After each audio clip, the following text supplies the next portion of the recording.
Bonsoir, nous allons faire ensemble le point de l'actualité de la journée sur Canal 3 Bénin.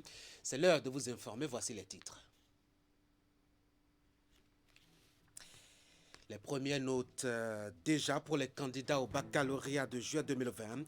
La correction a démarré ce matin même dans les centres de correction sur l'ensemble du territoire national.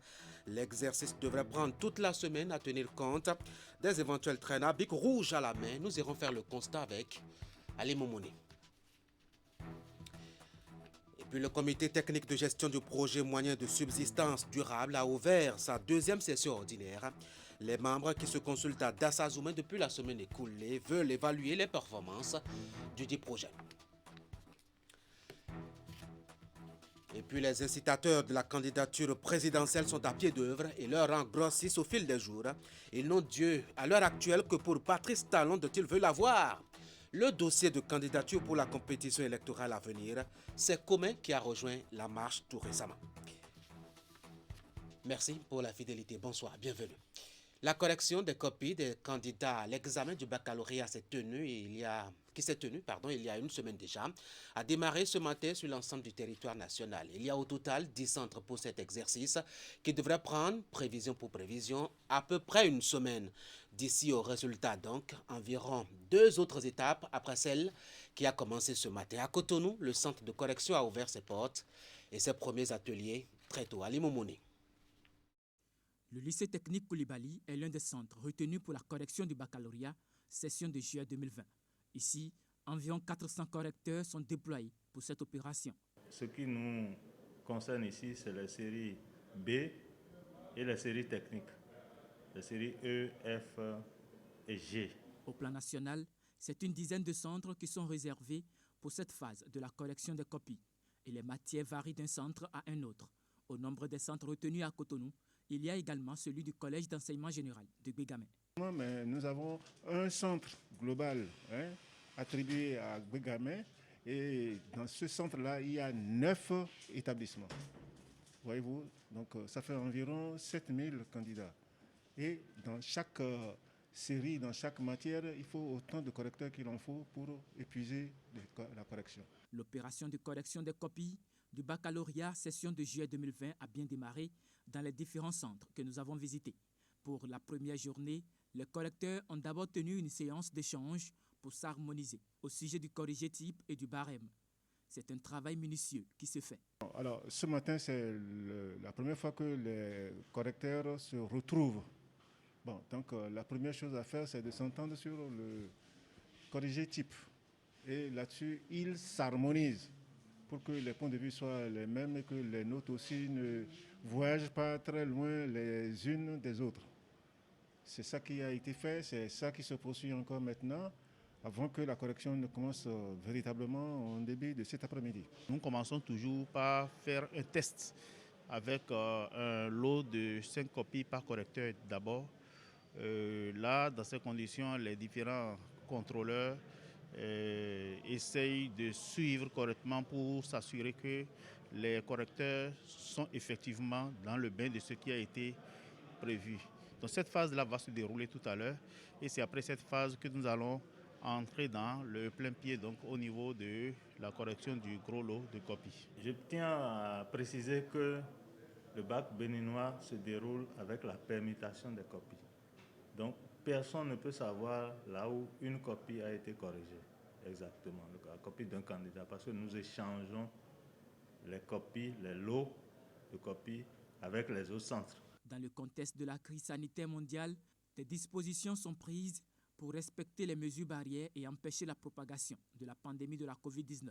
Des dizaines de correcteurs, des centaines même parfois, se regroupent dans une salle pour échanger au sujet des corrigés types. Donc nous avons essayé de déconfiner un peu les correcteurs afin de travailler dans les conditions de Covid-19. Compte tenu de la situation sanitaire que nous traversons au niveau de la commission économie, et contrairement à ce qui a l'habitude de se passer, cette année on nous a attribué 5 salles pour que les gens puissent respecter vraiment la distanciation sociale. Si cette première journée de la correction des copies du baccalauréat session de juillet 2020 est essentiellement consacrée au préalable, les correcteurs ont jusqu'à la fin de la semaine pour terminer cette étape. Ça dépend. des matières. Il y a des matières qui ont 4 jours, il y a des matières les moins populeuses, hein, je vais dire, hein, en matière de population. L'allemand, par exemple, l'allemand et l'espagnol, 3 jours, 4 jours. En philo, c'est 5 jours.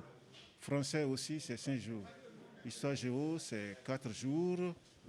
Ça dépend. Bon, donc, nous sommes dans cette marge-là. Mais en principe, au bout d'une semaine, presque toutes les corrections s'achemineraient vers leur fin.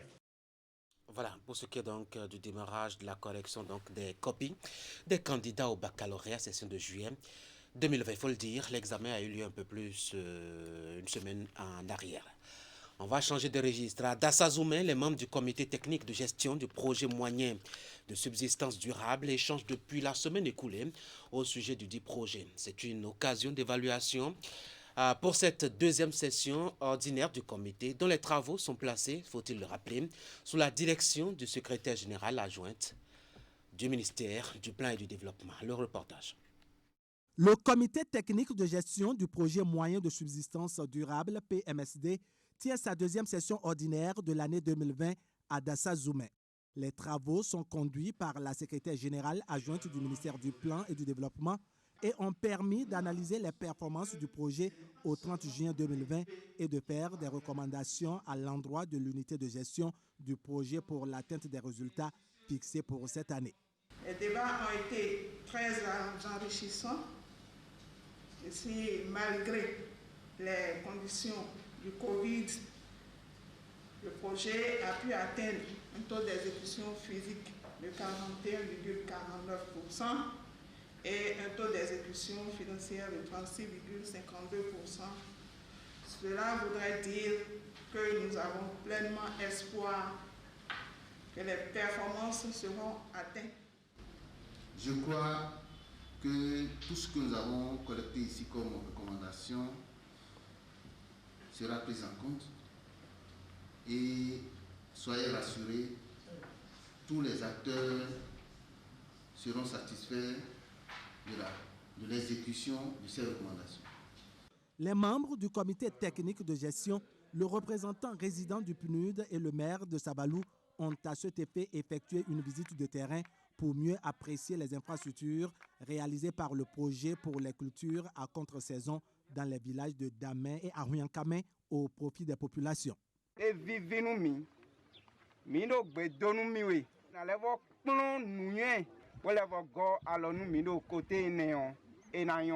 L'initiative est saluée par les membres du comité technique de gestion.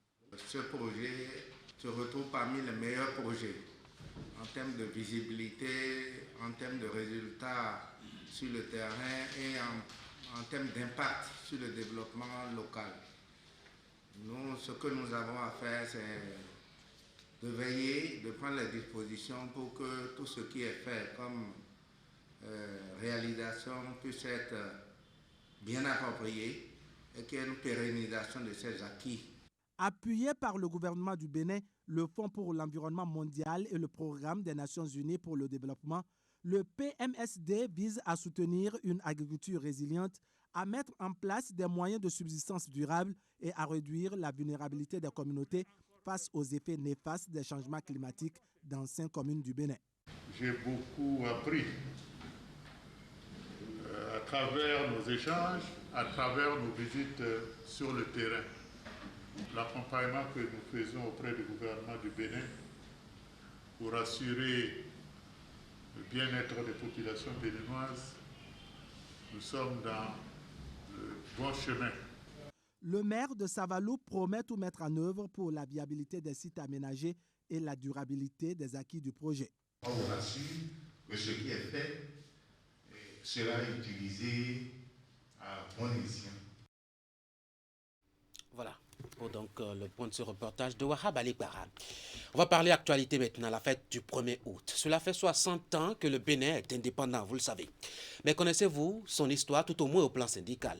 Noël Chadaré, secrétaire général de la COSI Bénin, vous en parle. Il était ce matin l'invité du forum de discussion Actu Matin pour évoquer la contribution de la force ouvrière mobilisée à l'avènement de la démocratie et des libertés et à leur survie.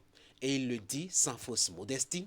Le Bénin n'aura pas été grand sans ces grands acteurs syndicaux dont vous connaissez peut-être les figures les plus récentes. Gaston Azoua, de vénérée mémoire, Pascal Todinou, l'inaltérable, ou un certain Dieudonné Lekossou, l'intransigeant. Voici ce que disait de ce matin Noël Chadaré, lui qu'on peut présenter comme leur héritier immédiat. Il y a des efforts qui sont faits, mais nous restons toujours dépendants. Voyez ce qui se passe au niveau nous sommes toujours dans la situation de pays qui continuent d'exporter. Nous ne transformons pas. Nous on continue de vivre comme si on était à la période coloniale. On a fabriqué, on continue de faire des cadres subalternes qui devraient accompagner le colonisateur dans la gestion des colonies. Au lieu de faire de nos écoles des lieux d'arrimer nos écoles, n'est-ce pas, à la société, n'est-ce pas, à notre société, à la vie n'est-ce pas, que nous menons, parce on constate qu'on continue de faire des accords, oui. Et le chômage est là.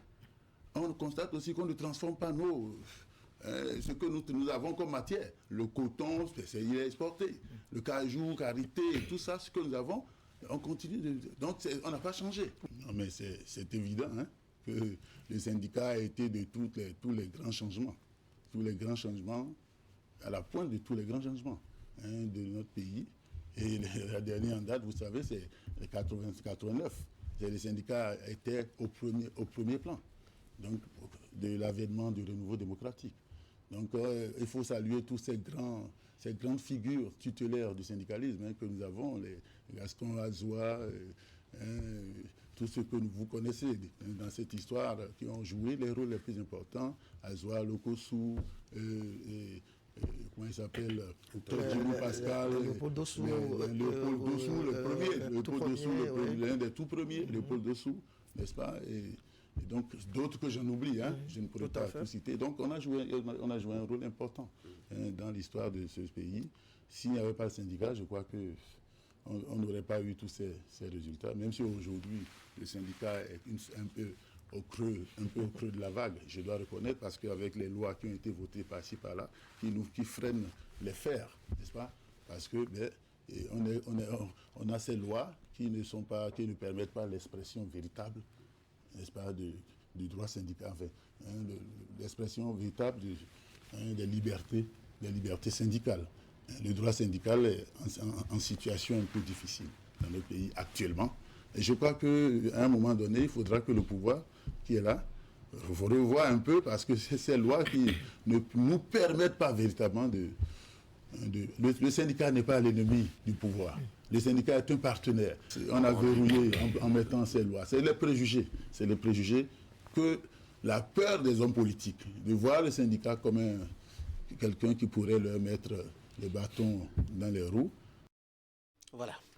On a ainsi ouvert donc la page Indépendance et nous vous portons directement à Abomey-Boycom où la fête a eu lieu. Mais on connaît le mot d'ordre, sobriété. Ceci s'est fait respecter, nous dit Maître Hélène Amoussou, qui était avec le préfet du Zou pour la cérémonie officielle dans la ville Carrefour. Contrairement aux éditions précédentes, la fête de l'indépendance cette année a été célébrée dans la sobriété. En raison de la pandémie du coronavirus, le gouvernement a décrété des restrictions dans les manifestations. En absence du défilé militaire et civil, les autorités ont tout de même sacrifié à certaines exigences protocolaires de la célébration. À Abomey ce samedi, le préfet accompagné du maire de la ville a procédé au dépôt de gerbes.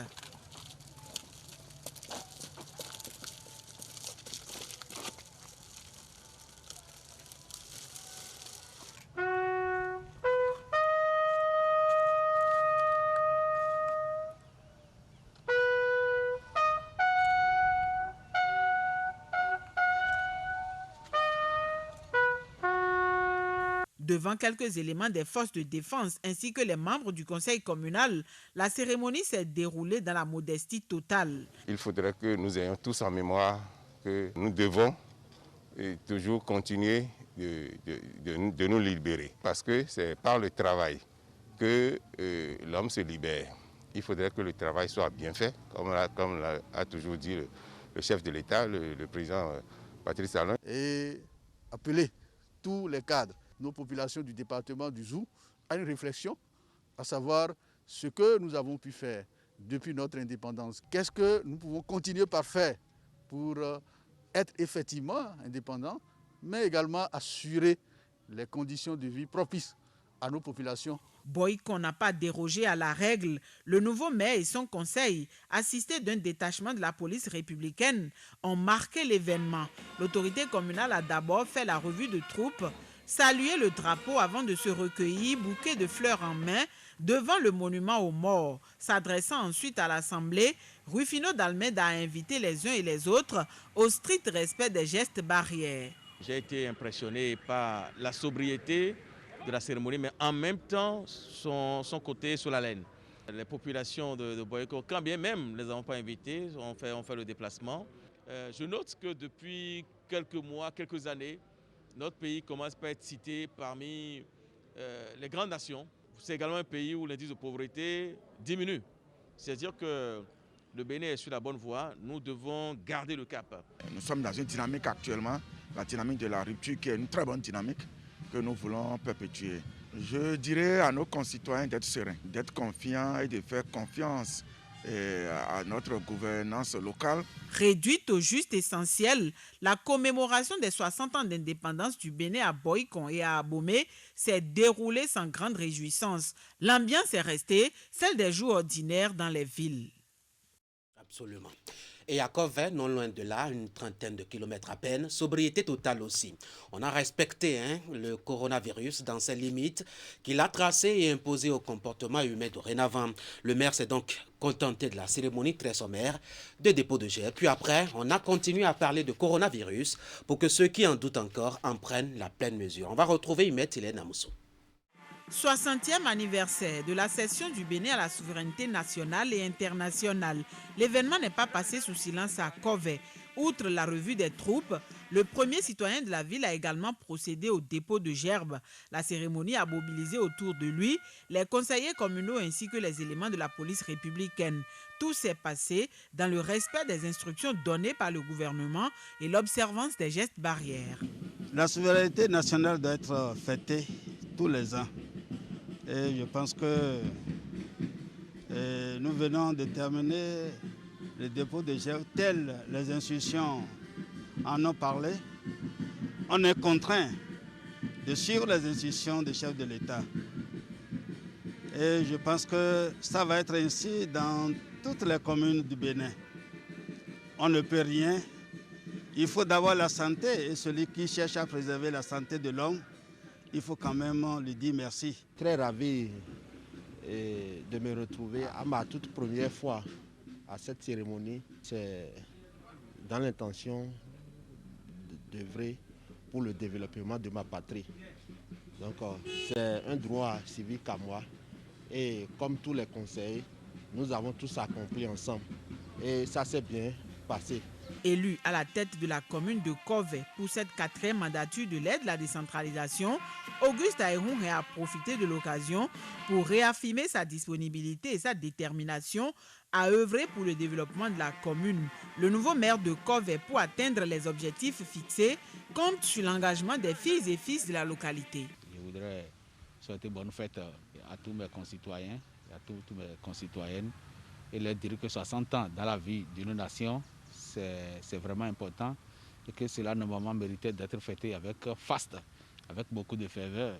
Mais le contexte de Covid-19 nous oblige à faire les choses dans la sobriété totale, en harmonie avec les décisions du gouvernement. Et nous prenons aussi l'engagement avec l'ensemble du conseil communal à travailler pour le développement de la commune. Qui parle d'action, parle de moyens. Je voudrais leur demander de s'acquitter de leurs impôts pour que nous puissions bâtir et construire notre cité commune. À Covey, comme dans les autres villes du Bénin, les manifestations se sont limitées au juste essentiel et se sont déroulées dans une sobriété totale. Du monument aux morts, l'équipe communale s'est dirigée vers les arrondissements pour des séances de sensibilisation. À chaque étape de la descente, les populations ont été appelées à prendre conscience de l'existence du coronavirus. Elles ont également été invitées à respecter les décisions prises par les autorités dans le cadre du plan de riposte contre la pandémie. Et vous avez pu le noter, la nouvelle façon de se saluer désormais. La virgule politique dans ce journal. De nouveaux amoureux des actes et réalisations de Patrice Talon. Il s'agit d'un ensemble dénommé Force Vive de la commune de Komé dans le Monokoufo. Pour prouver qu'elles sont sincères dans leur déclaration d'amour, elles ont invité le chef de l'État à se porter candidat pour la présidentielle de 2021. Leur soutien lui sont garantis. C'est la parole qu'ils ont donnée à Geoffroy Messan qui est allé à leur rencontre. Des forces vives de la commune de Komé dans le département du Mono, avec à leur tête Charles Gagnon, Eric Guidi et Espédi Wessou, mobilisés ici pour appeler Patrice Talon à se mettre dans la danse pour un second mandat. Nous, population du Mono en général et celle de Komé en particulier, lançons un appel solennel au président Patrice Talon. Nous demandons et exigeons impérativement sa candidature pour la présidentielle de 2021. À quelques mois de la fin de ce quinquennat, elles ont à travers un message, Oubi Tetorbi, rappelé les raisons de cette volonté de voir le président Patrice Talon succéder à lui-même à la tête du Bénin. Aujourd'hui, l'heure n'est pas encore au bilan, mais nous pouvons dire qu'après 4 ans et quelques mois de gouvernance, le Bénin est porté sur un piédestal du développement qui est envié par les autres pays de la sous-région. Les actifs de la gouvernance du président Patrice Talon ont été soulevés secteur par secteur. Les chantiers entamés qui ont besoin de son leadership et de son sens de bonne gouvernance pour leur achèvement ont été aussi énumérés. En ce cas, il a fait un travail qu'en 15-20 ans. Les régimes passés n'ont pas fait. Le travail n'est pas terminé. De notre point de vue, il est impératif, obligatoire, même urgent que le chef de l'État se présente pour un second mandat. Un second mandat au cours duquel il va parachever l'œuvre entreprise, parachever et pérenniser le nouvel État qui est respecté et adulé de partout. Des projets propres à la commune de Komé à mettre à l'actif de l'actuel régime, comme la modernisation du marché central à travers le projet PORAD et la construction du stade communal, ont été salués par l'assistance. Refuser notre appel, c'est refuser de poursuivre le chantier de développement du Bénin. Nous soutenons fortement cette demande et nous souhaitons que le président Patrice Talon réponde à notre demande et soit candidat pour les élections de 2021. Nous sommes prêts pour qu'il parachève l'œuvre entamée. Nous épousons l'idée naturellement et comme j'ai été investi d'une mission, celle de rencontrer le président pour lui transmettre le message de Komé, de l'initiative de Komé, je le ferai avec cœur joie parce que l'œuvre entamée doit être terminée en beauté. Parmi les perspectives pour Komé, il a été souligné la mise en œuvre du projet asphaltage phase 2 et la concrétisation bientôt du projet PAVIC. Jeunes, femmes et personnes âgées de Komé, toute obédience confondue, attendent désormais le feu vert du président Patrice Talon pour la suite des événements. Merci.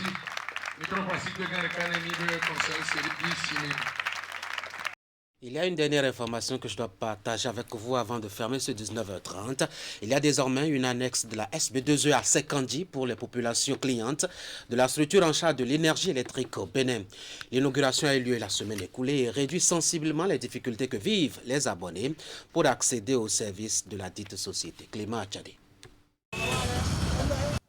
Voici le tout nouveau bâtiment qui conjugue désormais au passé la souffrance des populations de Sekandji pour l'accès aux services de la Société béninoise d'énergie électrique. Un espace attrayant et conforme aux normes qui abrite ainsi l'agence de Sekandji dans la commune de Semekodji. À l'occasion de cette cérémonie consacrant l'inauguration de la nouvelle agence, le directeur régional littoral 2 de la SB2E s'est montré fier de la direction générale qui, selon lui, s'est engagée dans une série de réformes depuis décembre 2019 et qui, in fine, permettent l'amélioration de la qualité des services de la Société béninoise d'énergie électrique. L'équipe dirigeante actuelle de la SB2E fait de la satisfaction de la clientèle son cheval de bataille car pour elle, le client est roi.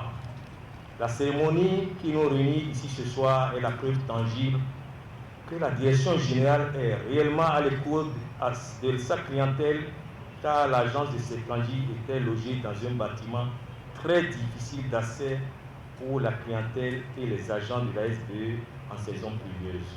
À cette cérémonie d'inauguration, le maire de la commune de Sémékoj, qui lui aussi a exprimé sa joie et sa satisfaction pour la promptitude de la SB2E qui vient par cette infrastructure mettre fin aux multiples souffrances de ses administrés. L'autorité communale a par la suite saisi l'occasion pour exprimer les autres besoins de sa population relatifs à l'extension du réseau électrique. Comme on le voit, est une illustration de la nouvelle dynamique impulsée à notre société commune, la SB2E. Le cadre que vous créez prouve que derrière, il y a une intention de multiplication de services qui, in fine, doit permettre à la société de donner satisfaction à plus de clients.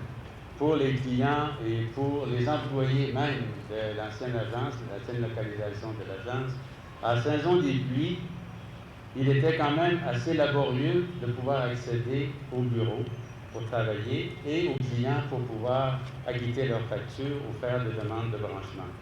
Donc aujourd'hui, nous avons changé la donne et nous avons effectivement pris engagement de changer cet emplacement et d'offrir ici à cet arrondissement une nouvelle agence qui, j'espère, répondra aux attentes des clients.